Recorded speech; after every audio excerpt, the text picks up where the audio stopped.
Appeal বিভাগের সাবেক বিচারপতি মোহাম্মদ আব্দুল মতিন ও মানবাধিকার কর্মী সুলতানা কামালকে যুগ্ম সভাপতি করে সাম্প্রতিক সহিংসতার ঘটনায় গঠন করা হয়েছে জাতীয় গণতদন্ত কমিশন।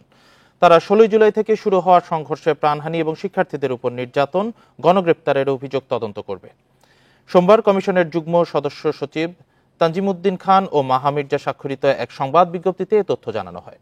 এ কমিশনে আরও থাকছেন জ্যেষ্ঠ সাংবাদিক আবু সাইদ খান, শিক্ষক গীতিয়ারা নাসরিন, আইনজীবী অনিকারা হক সহ বিশিষ্টজনেরা। এছাড়া ব্যারিস্টার সারা হোসেন, ডক্টর শাহেদিন মালিক, অধ্যাপক সলিমুল্লাহ খান সহ মোট 8 বিশিষ্ট ব্যক্তি কমিশনের উপদেষ্টা হিসেবে থাকবেন। এ কমিটি কোটা সংস্কার আন্দোলনে নাশকতা, সহিংসতার তথ্য প্রমাণ সংগ্রহ করে কাজে নামবে।